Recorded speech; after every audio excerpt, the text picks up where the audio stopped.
Okay, so where we stopped last time was if I've got a single camera, how do I calibrate it? Meaning, how do I estimate its internal parameters like the focal length and the principal point?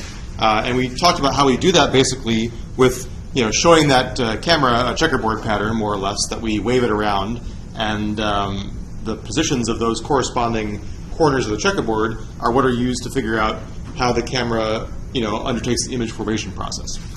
We also mentioned this idea of resectioning. Resectioning is basically if I know the real-world 3D positions of points and I know those projections of points on the 2D image plane, I can also use that to form up camera matrices. And so the first thing I want to talk about today is what I would call stereo rig calibration.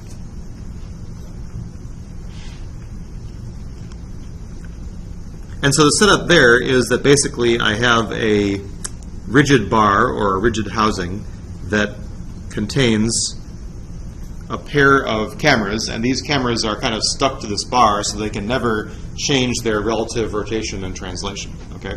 And so now what I want to do is I want to figure out how to simultaneously calibrate these cameras, meaning how can I simultaneously estimate the camera matrices for both cameras.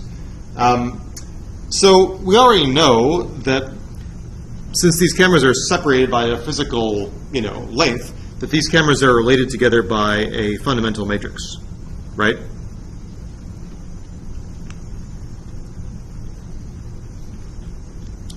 And so the intuition is that we should be able to get at the camera matrices for the two cameras via the fundamental matrix, which we can estimate using some of the techniques we talked about in the last chapter, right? So we know how to find feature points, use the feature points to estimate the fundamental matrix.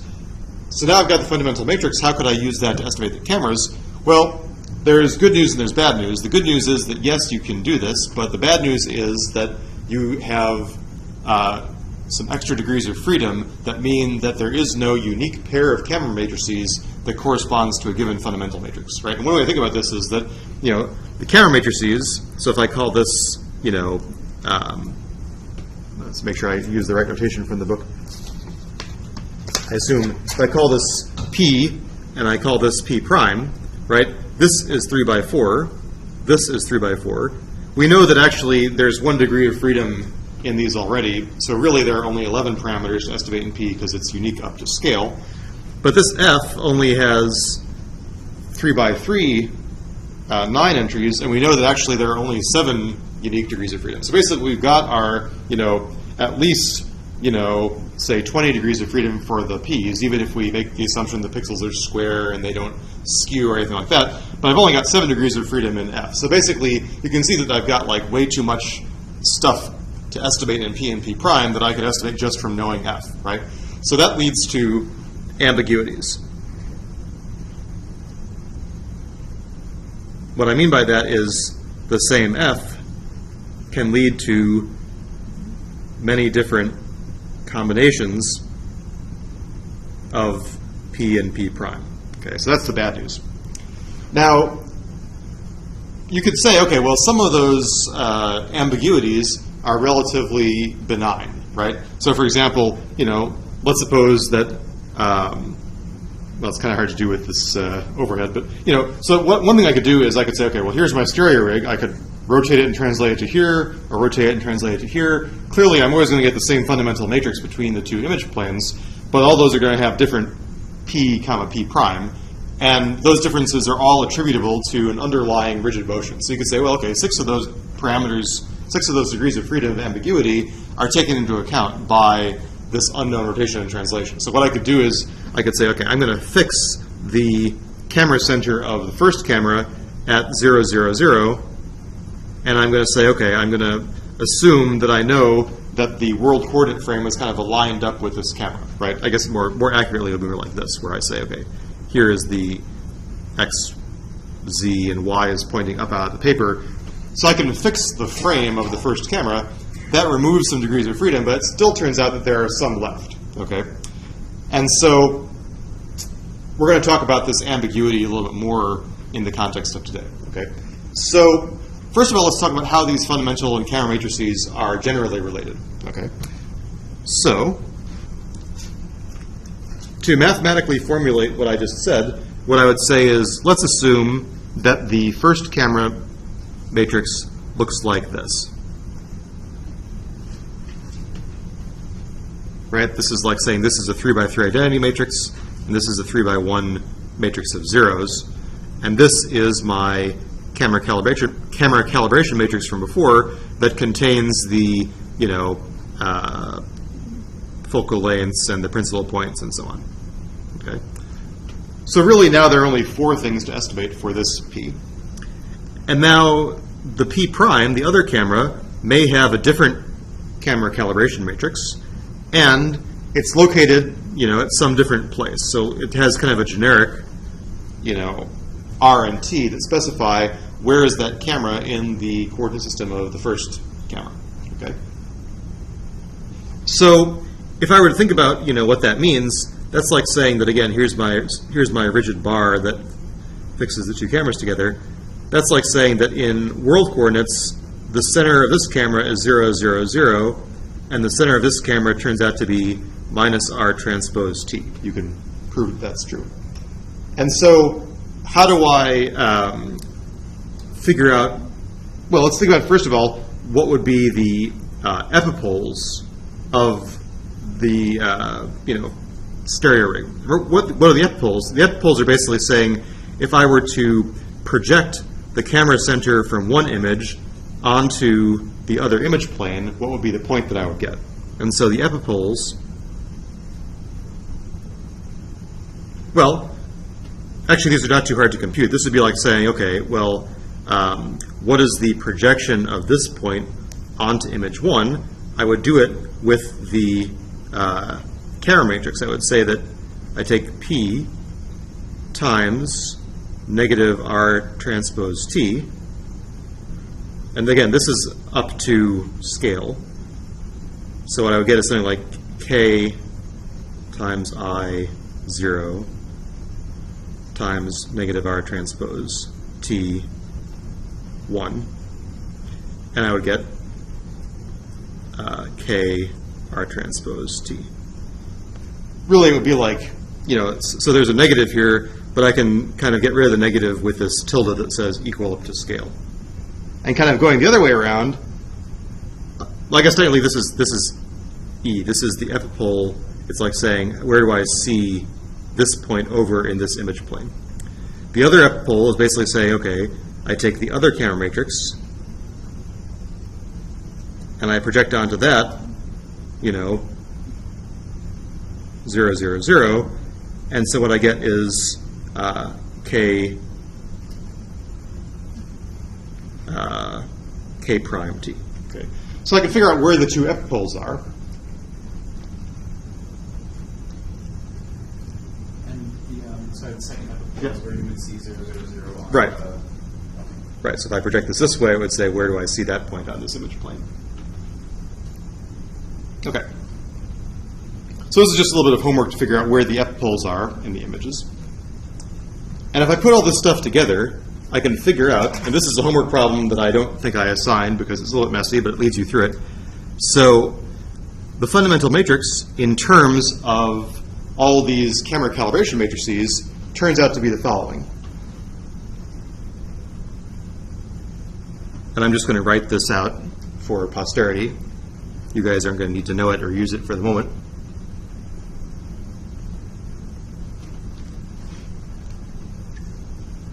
So what does this notation mean?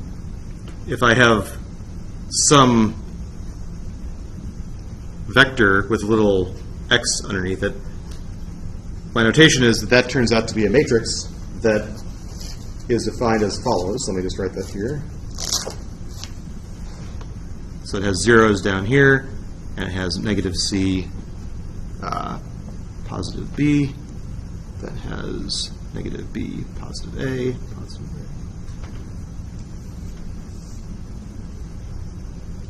A. Oops. This is not what I wanted. Say this again. 0, 0, 0, negative C, positive B, negative B. Should be symmetric across this way.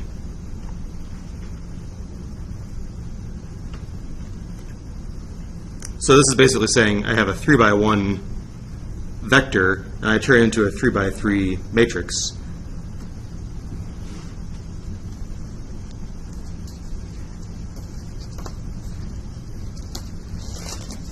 Anyway, so this is just a special matrix that plays a role in this equation. And so this basically tells us, okay, if I knew the two camera matrices, how would I produce the corresponding fundamental matrix, right?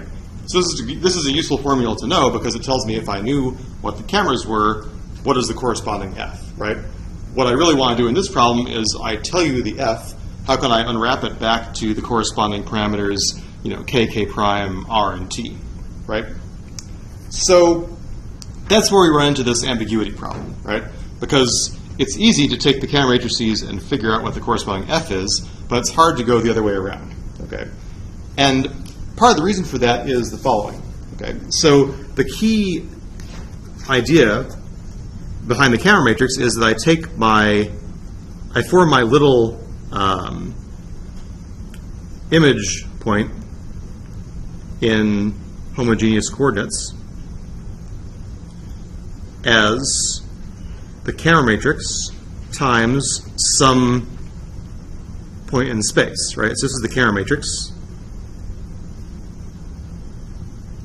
This is a 3 by 4 matrix.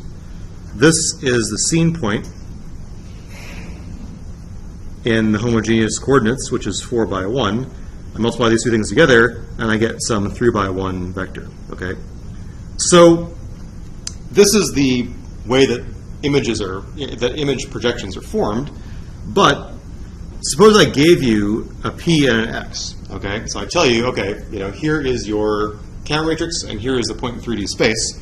The bad news is that what I could do is I could put in the middle a new matrix H, right, where this matrix is 4 by 4, right? And so as long as I choose any non-singular matrix H, I can achieve for you exactly the same image projection that I would have seen, right? So basically, this says that even if I were to estimate a P and an X that perfectly gave me all the image projections, there would still be this possibility of interposing this other weird matrix in the middle such that I would never know what was the truth, right? I mean, this could be an identity matrix, in which case I would get the original P and X. It could be some rigid motion, in which case it would be like, translating and rotating the stereo rig. Or it could be some sort of weird projective change, which would totally whack my images and points out. So let me just kind of give you a sense of that. So here's a picture that kind of shows, the differences in the 3D points that could occur by applying these, some H in the middle, right? So say the truth is A, right? So if I applied an H in the middle that corresponded to a rigid motion and maybe also a scale change, then the 3D points would look pretty much like the 3D points that I had originally, just looked at differently and maybe bigger or smaller, right? So this wouldn't be so bad. But the problem is that the effects of this H matrix on the 3D world could be even worse than that, right? So there are things that are kind of equivalent to, remember we talked about shear transformations, where basically it's like saying, okay, I push everything along one of the X, Y, Z axes. So that's kind of like what I would get if I pushed this house around along the 3D axes. That would look pretty strange. And unfortunately, you can make even bizarrer things that come from these projective ambiguities, where now, straight lines that I hope were going to be straight and perpendicular are no longer straight and perpendicular. So you can get very weird-looking deformations of the 3D scene. And so the problem is that you can't really tell unless you apply some more information. Like, for example, we'll talk about this more next time, but we'll talk about how you can go from something like this back to something like this with an assumption about the fact that the cameras are not allowed to be too weird, right? So one way of thinking about this is that some of these weird combinations of P and X correspond to camera matrices that we know we would not physically tolerate. For example, they may have pixels that are not square, or they may have aspect ratios between pixels that are not 1-to-1, stuff like that. So we can use some of those real-world constraints to bring our life back to the good position, okay? But for the moment, all I need you to understand is that there is this kind of ambiguity that we have to deal with, okay? And that ambiguity, for the moment, we can't really do anything about. So let me just give you a formula that tells you kind of like what's the best that you can do. If I gave you the fundamental matrix, what would be like one pair of counter matrices that would work, okay? So one possibility for getting, you know, the two camera matrices back from P, or back from F, I'm sorry, is the following. So I can have the freedom to fix my one camera matrix at basically the simplest camera matrix that I could have, right? It sits at 0, 0, 0, and it looks straight ahead, and it has no, it has the identity matrix as its calibration matrix. The other one looks like this.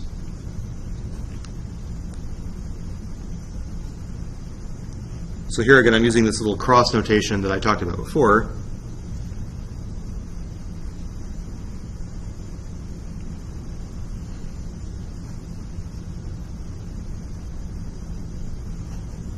So what does this stuff mean? So here, this is any 3x1 vector, and this is any non-zero scalar. So if I think about this, all the stuff in this equation I can get from the fundamental matrix, right? I know F, presumably I estimate it from looking at point correspondences.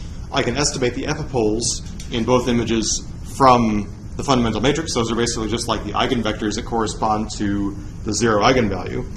And then I have basically 4 degrees of freedom where I can plug in some other stuff. If I wanted to, I could just say, okay, I'm going to use v equals 0, 0, 0 and lambda equals 1.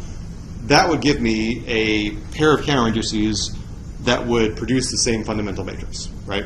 And here I can see that I still have, you know, these 4 degrees of projective ambiguity that I don't know how to resolve, okay?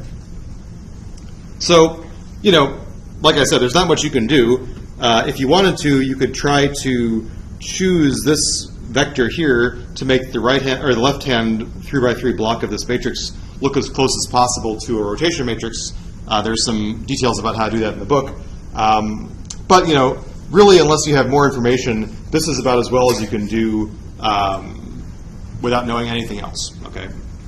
So in real life, we often do know a little bit more than this, right? So one thing that we usually know is we can calibrate the internal parameters, the K matrices of these cameras, using this checkerboard algorithm that I talked about last time, right? So life becomes a lot easier if we know K and K prime already, right? Then the only thing we have to estimate is what is the rotation and translation offset of camera 1 to camera 2.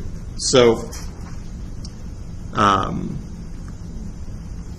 we can, you know, if we know K and K prime already, and like I said, we may be able to get this from plane-based calibration.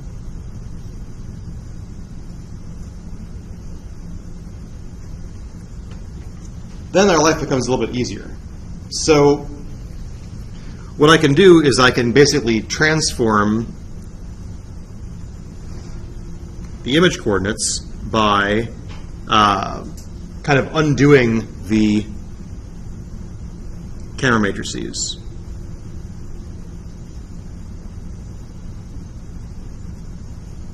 Right, this is like saying, okay, you know, undo the effects of the camera matrices, then the two camera matrices are in this particularly nice form where the two camera calibration matrices become the identity matrix, right? So then all I have to do is estimate R and T, okay? And it turns out that, again, I apply this kind of, you know, normalization to the image coordinates, and now I estimate the fundamental matrix again between this new image pair, right? So if I estimate the fundamental matrix using these so-called normalized coordinates,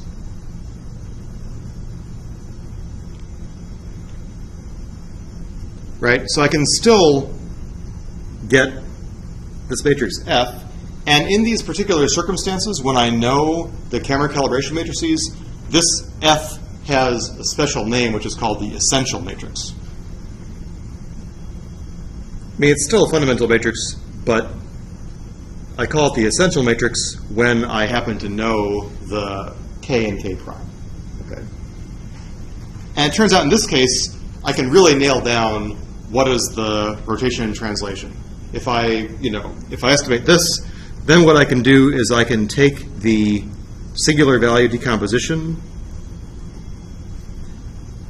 of F,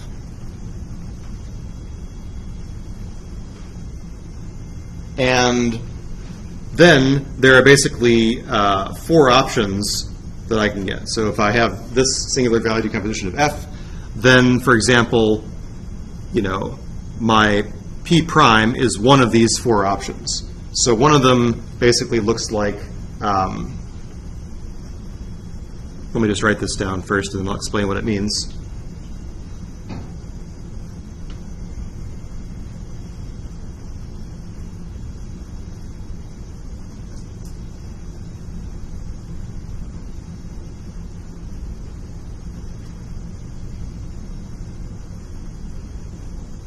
This W is basically a special matrix made up of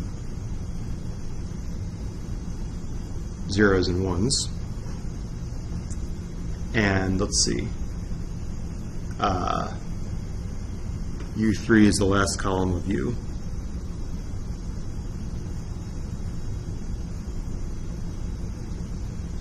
So the idea is that all the stuff I can get from the fundamental matrix, right? I take F, I decompose it into this singular value decomposition, and I obtain basically camera matrices that have to do with the SVD of F, this weird matrix W, and the last column of U, right? All that stuff I can estimate from the fundamental matrix alone, right? And so this tells me that I've gone from a family of 4 degrees of freedom down to one of these 4 options, right? So not 4 degrees of freedom, but literally I only have 4 possibilities.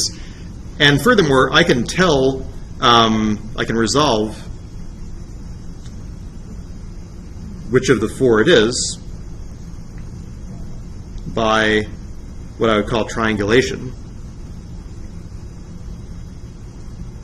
So what I mean by that is that, kind of these correspond to camera matrices that kind of may have fundamentally the same locations or offsets, but they may be flipped in a different direction. So kind of one way to think about this is that, I have basically 4 options. Either, basically I have these possible pairs of image planes, and there's only one pair of image planes such that if I were to project through the image planes and figure out where the points intersect, they would be in front of both of the cameras, right? So, excuse me. So basically, I can know I've chosen wrong by saying, okay, well, suppose that I had like this candidate and I looked at where these points intersected. Well, I'd say, hey, this would be behind this camera, and so I know that that can't be the right choice, right? So fundamentally, all you have to do is shoot some rays through the image correspondences that you've got and make sure that they're all in front of both cameras. That will resolve for you which of these possibilities it is. So in practice, it's not really that hard to calibrate a stereo rig because we already kind of knew how to calibrate for the internal parameters of the camera with this plane-based calibration, right? So kind of the overall pipeline would be, you mount your 2 cameras together rigidly, you screw them down so they never move, then you show both cameras the checkerboard, you can probably do the same checkerboard, if the cameras are not too far apart, you can get away with showing you the same images. You use the methods we talked about last time to estimate the K and the K prime. Then you estimate the fundamental matrix between them with a set of feature correspondences, which again shouldn't be too hard to obtain. You could have gotten them actually from the correspondences on the checkerboard that you showed it the first time for the calibration. And then you kind of looked at the SVD of that fundamental matrix and you applied this thing to get RNT, right? So really, the whole thing is not that hard if you've got your nice calibration test pattern, right? So that's not so bad. In theory, you could do the same thing without a you could do it without a checkerboard by basically you've got your cameras mounted on the rig, and you can kind of move this camera rig around the world and look at the pictures that it takes. And if you look at the feature tracks, you kind of use those as surrogates for the checkerboard corners, and you can kind of estimate all the stuff at once if you wanted to. But I mean, in practice, it's not hard at all to just show it some sort of a test pattern that you have in your bag. That's probably easier and faster than trying to get it from natural features. Okay, so that's the quick overview of stereo calibration. Again, if you buy a stereo camera, you generally shouldn't have to do this yourself because, like for example, I bought a. Let me just see here if I have a picture of it.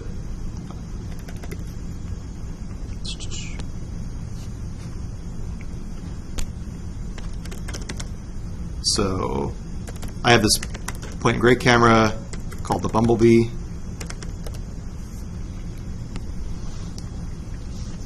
Right, so here's an example of a stereo camera where this thing is already inside of a rigid housing. And, you know, you shouldn't ever have to recalibrate this camera because there's no way these cameras are physically going to move, right? They're really bolted together. I mean, if you were doing it yourself, like if you had a kind of DIY, you know, camera rig that you had built especially for some sort of a production, and then maybe you put it in storage and it wiggles around and so on, maybe then you might have to do occasional recalibration. But in this case, you know, I think that you could probably be pretty happy with the calibration. In fact, I also have a, let's see here. Actually, the one I have is got 3 cameras on it, right? It's this guy. Oh, where's my... I saw a picture of it before, but then when I clicked on it, I went back. Anyway, hopefully you could see here that there's this guy, the XB3, right? So I've got this guy, actually. So actually it's got, you could think of it as 3 potential pairs of stereo cameras all in one thing, right? So if I wanted to, I could use the shorter baseline, or I could use the larger baseline, or I could use all 3 cameras at once, right? Okay. So any questions about stereo rigs? Kind of like we talked about last time, you know, the way that a stereo camera works or looks in Hollywood is much more bulky than this. And let's just see if there's a... I haven't prepared this, so let's see what it looks like. Right, so, you know, here's a good example, I think, where you can see that the 2 cameras are actually mounted off, you know, they're kind of mounted at right angles, and then there's this kind of half-silvered mirror that is passing the images through, and you can still calibrate this camera in exactly the same way because the effective position of the cameras is the same as if they were on a narrow baseline together like this. But the physical configuration of them may be quite different, right? And so... I think they use this at MPAC. Yeah, I was just going to say that Eric Amers over at MPAC has done some stuff with stereo filming, and I know that he's made his own kind of do-it-yourself stereo camera, and I'm pretty sure that he did it like this, right? You know, obviously you can imagine this is not the kind of thing that you could just kind of knock together at home without having a few specialized parts, right? Especially like the half-silver mirror is something that, you know, you can't just like buy a couple $100 worth of parts and get it to work, but, you know, MPAC can afford to do that, right? Okay. So the thing that I really wanted to, well, so the main thing that we want to talk about in this chapter is I don't really care about just like a pair of cameras, right? Typically I care about the path of a camera as it moves around an environment, right? So I maybe have a shot that contains 100 frames, right? And now I want to know where was the camera at every point of those 100 frames, right? So really, instead of having like P and P prime, I have P sub K, where K is the K position of the camera, right? So kind of what we're getting into next is what I would call image sequence calibration.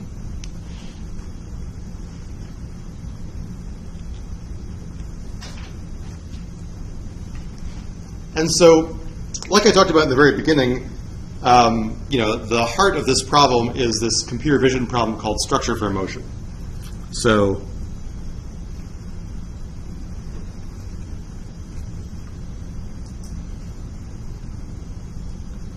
you know, I guess you could argue about, like, there may be some fine semantic differences between structure for motion and match moving and camera tracking. In my mind, they're all fundamentally the same problem, so I'm a little bit hand-wavy about it. And so, generally, the way it works is the following. So, big picture is that, let me just first say the steps, and then I will talk about what they mean.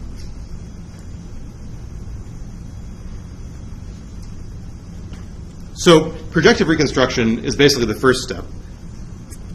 What that means is that, you know, I have a bunch of observations of the ith point in the jth camera, right?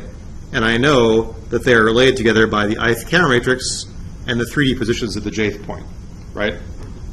And what I'm going to do is I'm going to try and estimate these p's and x's to make the difference between this observed projection and this combination of things on the right-hand side as similar as possible, okay?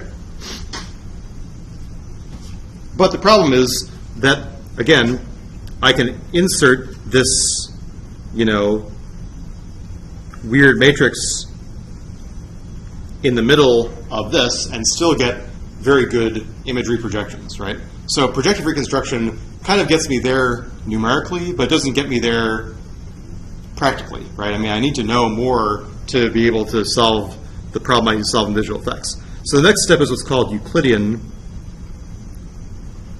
or metric reconstruction.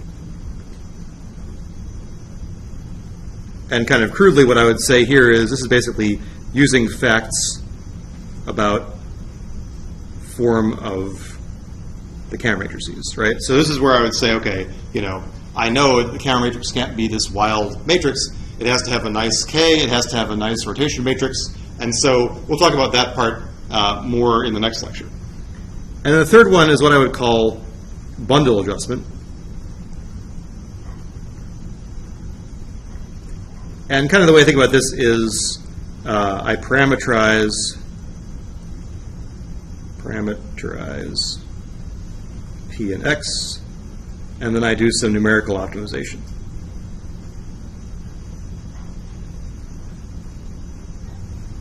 So kind of one way I think about this is that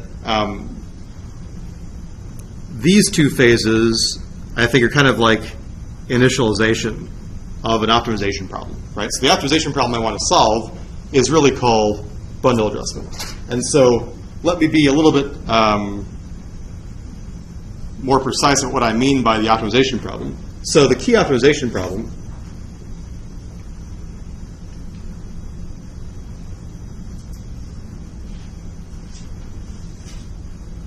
aka bundle adjustment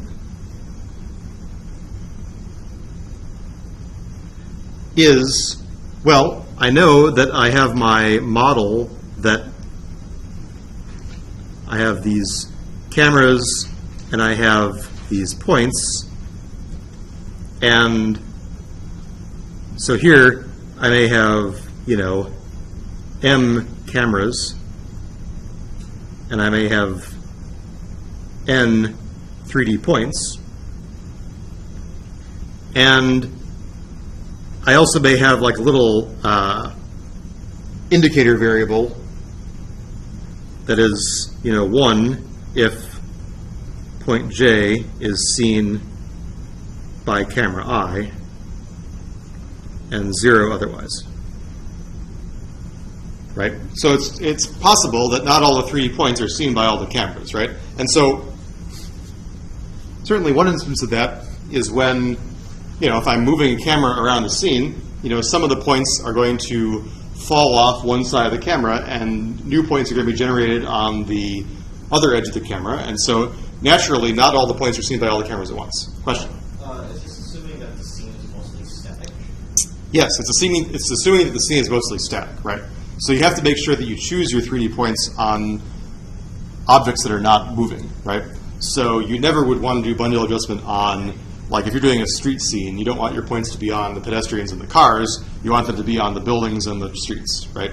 So yes, that's a good point. Assuming a static scene.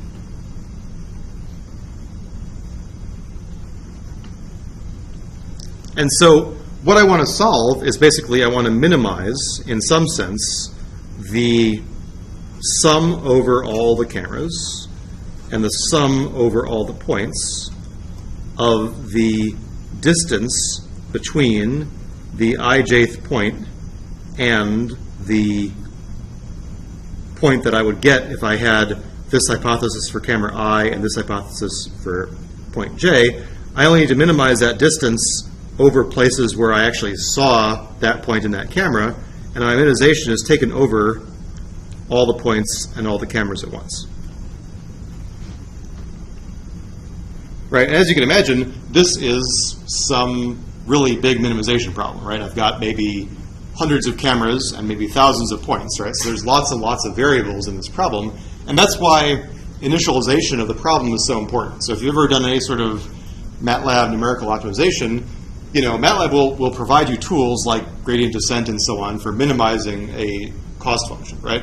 But the problem with those tools is they only can find local minima, which means that you want to start your optimization problem close to the truth before you get started. Otherwise, the thing that the numerical optimization may come up with may be locally good, but may be far from the global best thing, right? And so initialization is really important. That's really what we're going to start talking about today.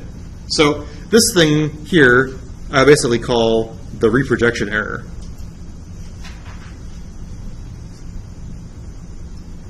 Right? This says I want the distance, and so this D here kind of lives in the image planes of the cameras, right? It says in image coordinates, how far away is the observed point little x ij from the projected point that I would have gotten if camera I was here and point J was out there, right? I want to make those as similar as possible.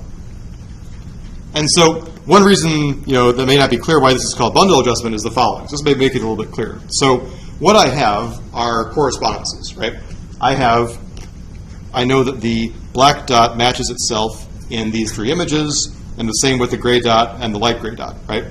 And so I don't know are the white dots, which are the camera locations and orientations, and I don't know these big dots out here, which are the actual 3D positions of the points. And so what I'm trying to do is I'm trying to move these white dots, these big dots around, so that when I look at the set of rays that connect the white dots to all the big dots in the scene, they coincide as well as possible with where they should be on the image plane, right? So you can kind of think about this process as adjusting these bundles of rays, right? So the idea is that this set of rays emanating from this camera center is a bundle, right? And I'm kind of moving this bundle around to make it match up with the image projections that I saw as well as possible, right? So it's kind of a weird name, but this is the idea. These are the bundles in bundle adjustment, right? So that's the main kind of concept here. Okay, so questions about what we're trying to do? Yeah? You still look a little skeptical. No? Oh, hey, wake up. All right.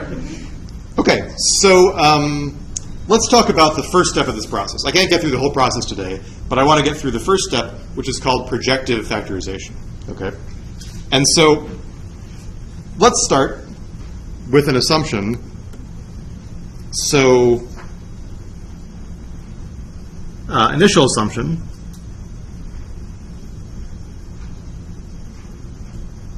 Let's suppose that all 3D points are seen by all cameras. Now that's certainly not a realistic assumption, but one thing that I could do, for example, is I could kind of keep on throwing away points and throwing away cameras until I get a small set of points that is seen by a small set of cameras. So maybe I don't have all the points in all the cameras. So maybe kind of the way I think about this is it's like saying, okay, you know, suppose these are my camera positions, and then these are my 3D points out here. So maybe, you know, since this point is not seen by this camera and this point is not seen by this camera, maybe the first thing that I would do is I say, okay, I'm going to choose some subset of the cameras and some subset of the points such that all the cameras see all these points initially, right? So this is just kind of to seed the problem, right? We'll talk about how we can fill in these cameras and other points later in just a second, okay? So what that means is if I go back to my previous slide, what that means is that basically this indicator variable is 1 for all the points and all the cameras, because I see everything, okay? It's too late, I've seen everything. So now what I want to do is I say, okay, I've got this system of this, right? I know that every point is seen by every camera. Another way to think about this is that I can replace this tilde with an equal sign by saying there is some scale factor lambda, which I also don't know, that makes this an equality, right? That's like saying that if I knew the kind of scaling between what's on the right-hand side and what's on the left-hand side, that would be represented by this lambda. And so this lambda is what's called the projective depth of a point.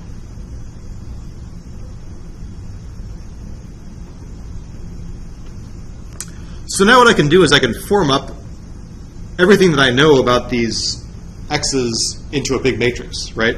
So that's like saying, okay, well, actually, maybe for my own ease, I'm going to move this lambda ij over here. It doesn't really matter where I put the scaling factor.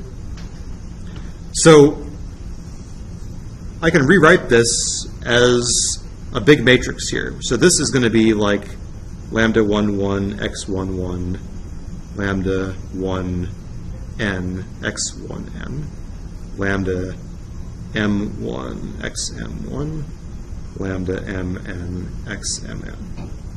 So it basically collects all the stuff that I have, right?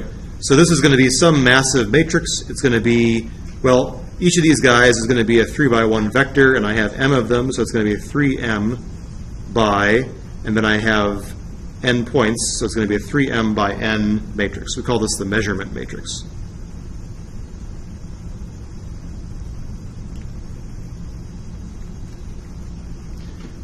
And then the nice thing about this measurement matrix is that even though it's really big, it is produced by knowing each of the cameras and knowing each of the points, right?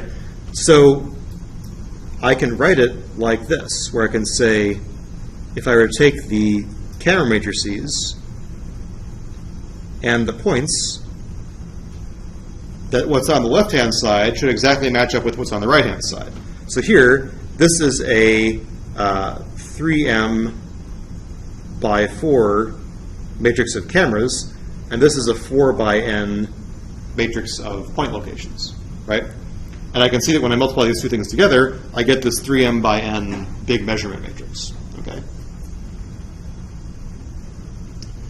And so this is like a key observation, right? This is like saying that even though I have all this data, right, if I were to form this matrix, you know, so again, this kind of comes back to the some linear algebra. So there's something called the rank of a matrix, right? The rank of a matrix basically says how many linearly independent rows or columns can I have in the matrix, right? So in this case, the rank, if I didn't know any better, could be very large, right? Because m is probably big and n is probably pretty big. But when I write it in this way, I can see that the rank of this matrix can be no bigger than 4, right? Because it's made up of something by 4 times 4 by n, right? So, you know, so ideally, rank is at most 4, right?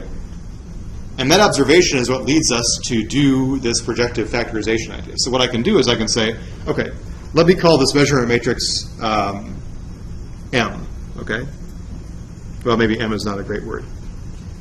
Actually, now I noticed in my book that I probably shouldn't call it M. Let's call it W, okay? So, again, this is another singular value decomposition thing. So I can take the SVD of W, right? This is 3m by n.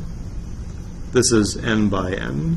This is n by 4, right? That's how the whole thing gets put back together. Oh, let me see. Nope, crap, wrong. This is 3m by n. This is n by n. This is also n by n. My mistake. But this D is supposed to be diagonal, right?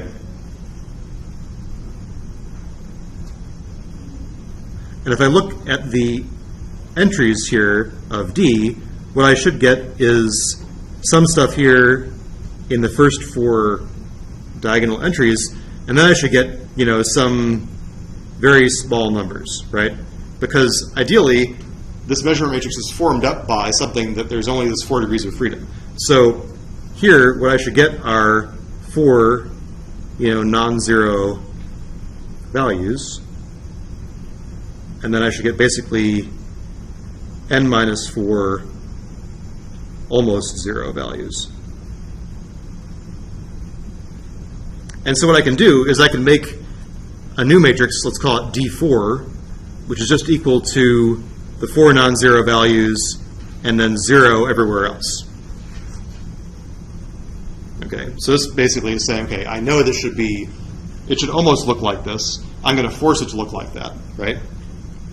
And now I can make a initial guess of this matrix of p's as UD4, right? This is going to be, again, 3m by n. Actually, maybe we better say that D4 is like this, right? D4 is going to be just this n by 4 matrix. And this is n by 4. This is going to be 3m by 4. And then my x, collection of all the x's, is going to be basically the first 4 rows of V transpose. So this is going to be, that's going to be 4 by n. Right? And in this way, I can basically form up candidates for, initial set of p's and initial set of x's, right? So this is a way to say, okay, again, kind of one way to think about this is what would be a set of p's and a set of x's that are consistent with the measurement matrix, right? Now again, due to noise in the measurements, incorrect correspondences, these numbers here may not be exactly equal to 0, but you can set them equal to 0 and say this is the best that we can do. Okay. And again, just in the same way as we talked about before, there are some little things, nitpicky things. You should kind of normalize the points, the 2D, correspondences first. Kind of similar to how we talked about this when we were estimating things like projective transformations. You kind of want to center them to be at 0, 0. You want to normalize them so they have distances square root of 2 to the origin and stuff like that. The other thing that I didn't kind of mention is that, in practice, I kind of assumed that I knew these lambdas, right? So if I look back at this thing here, I can't even talk about doing the SVD of this matrix until I know what these lambdas are, right? And so what I could do is I could initialize with all the lambdas equal to 1, and then I can do, solve for, the PIs and the XJs. Then I can compute the new lambdas, because now I have this and I have this and I have the observed little x's, so I can figure out what would be the closest lambdas that would make those two things match up, and then I can iterate until things stop changing.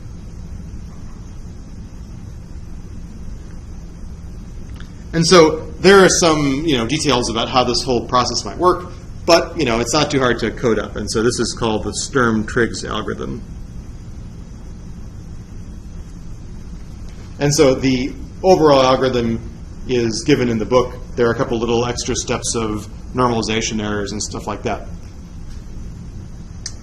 So another way to think about this is that, I'm kind of bootstrapping my way up, or I'm kind of iterating until everything stops changing, right?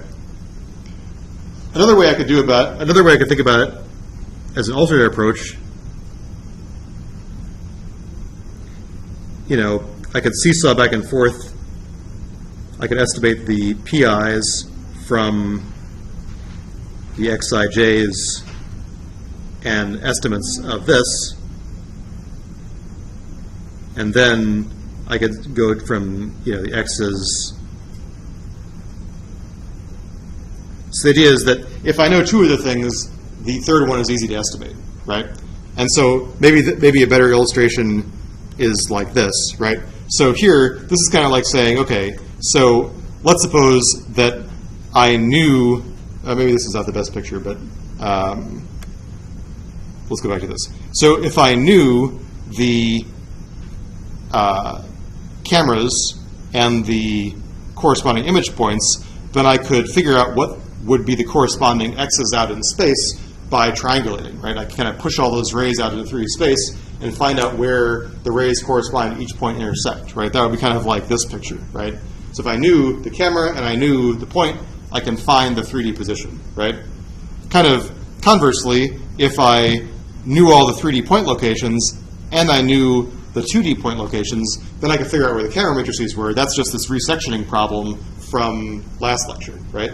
So kind of what you're doing is you're alternating resectioning and triangulation, both of which are relatively easy things to do.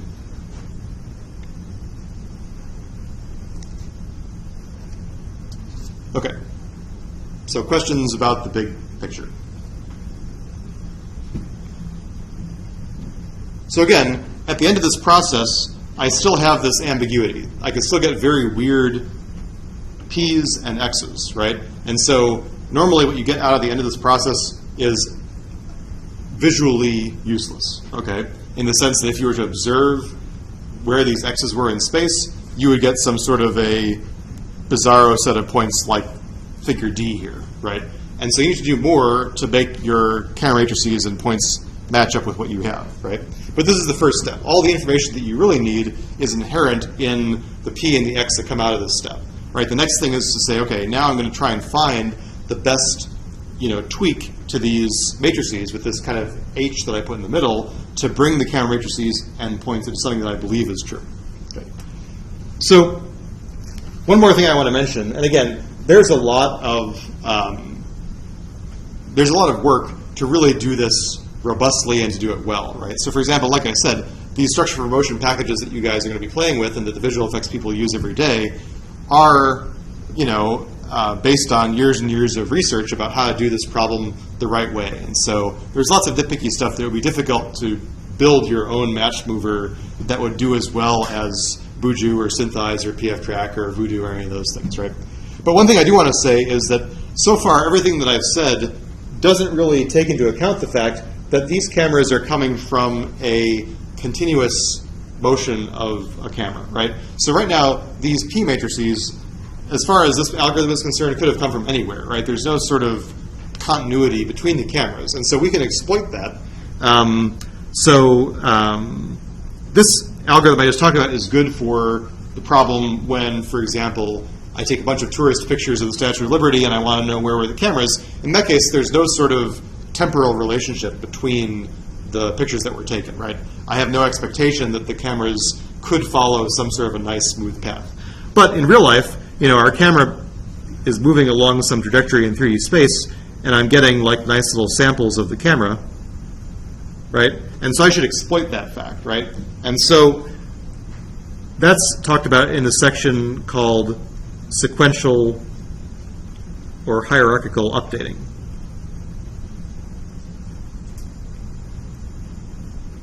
Again, this is really where the secret sauce is, but I would call this kind of like generally some sort of chaining approaches, right? So what I might do is I might say, okay, suppose that I'm going to, so here's a crude idea, right? So what I could do is I could say, okay, I'm going to start with these two cameras, right? I'm going to estimate the fundamental matrix between those cameras, and I'm going to use that to get a pair of camera matrices, right? P and P prime, or P1 and P2, right? And now I say, okay, well, now I saw a bunch of points in 3D space, and I know this P2, and I know where those points were in image 2, so I can basically, build rays out this way. This camera that I haven't looked at yet says, okay, well, now I see some of those same points over here, so I can project those guys back down, and I can estimate P3, right? And then I kind of bootstrap my way along. I can kind of keep on resectioning and triangulating cameras to kind of sequentially estimate these cameras as I move along, right?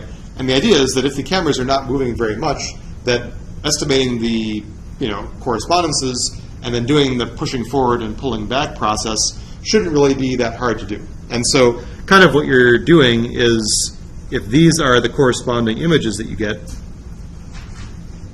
what you're doing is you're saying, okay, I'm going to first work on this pair of images, then I'm going to work on this pair of images, then I'm going to work on this pair of images, and so on, right? You kind of push your calibration forward as you go along the sequence. One part where that gets a little bit complicated is, it's certainly possible in a movie shot that I may move the camera around, then maybe the camera slows down a little bit, that speeds up again in terms of physical path.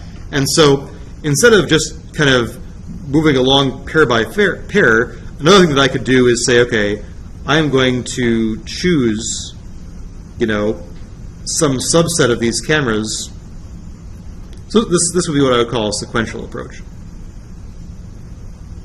What I would call a hierarchical approach is to say, okay, I'm going to choose this is my first camera, and I'm going to choose this camera over here as my second camera, and this camera over here as my third camera, right? The idea being that I try and choose these cameras to be kind of far enough apart that I can robustly estimate everything. So one issue is that when the cameras are really close together, then it's hard to distinguish the camera motion from a pure rotation, right? So basically, if the camera's not moving very much and there's only a 30th of a second between the camera frames, well then, there's not going to be that much difference between a rotation and translation of the camera versus just a pure rotation. It's hard to tell those things apart, right? So instead what I would say is, okay, I'm going to choose pairs of frames that are substantially far apart, that I would never confuse with pure rotation. I'm going to estimate their 3D positions, and then I'm going to fill in the gap between these guys with triangulation and resectioning and so on, right? So that kind of idea is probably going to be more successful than pushing it one by one, just because the ambiguities and the errors that you get when you're just pushing a camera image at a time may be, not as good as if you were to say, okay, I'm going to choose a priori the best cameras out of my whole set, and then I'm going to fill in the stuff in the middle, right? So this kind of keyframing approach is generally probably a good idea. And so, when the camera's not moving very fast, maybe you could take those keyframes to be hundreds of frames apart, right, as opposed to just taking every frame, right? The other thing I'm going to mention here, only in passing, is that just in the same way that there is this fundamental matrix that relates every pair of images, there's also this concept called the trifocal tensor, which sounds fancy, but basically the trifocal tensor is something that relates triples of images. So like F, but relates triples of images. Right, this thing is a lot harder to work with, certainly on paper, because instead of having this kind of relationship between correspondences in image 1 and image 2, you've got this kind of mutual relationship between correspondences in image 1, image 2, and image 3, and that's represented by this kind of 3 by 3 by 3 matrix that's hard to visualize and hard to talk about on paper, right? But it is good for basically, so it's kind of more robust in the sense that, it ties, the triples are tied together kind of more tightly than the pairs are. And so you can kind of apply the same idea as a sequential thing, except I would use the trifocal tensor between every triple of frames, right? Again, that process mathematically is like a little bit hairy to write down and talk about for you guys. But that also is a very viable approach for these kinds of problems. And so there's a very famous paper called Threading Trifocal Tensors that talks about this. Okay, so this is the idea, and I think that at this point, so this is kind of where I'm going to stop for the day, but basically the idea is that at this point, what I have is we can assume that I have a good estimate of the camera matrices and a good estimate of these scene points, so that the error between every projection and its kind of model is low, but we have these ambiguities.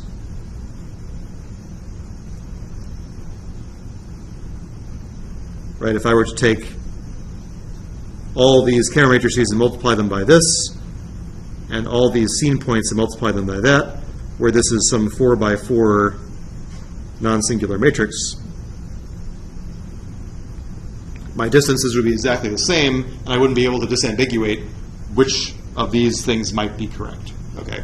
And so the next step is what's called Euclidean reconstruction, which basically means pushing our way up to something that we will trust as a reconstruction. And so instead of starting again to that now, I'm going to save that and talk about it starting next time. Okay, so any questions about this first phase? All right, so let me shut stuff down here.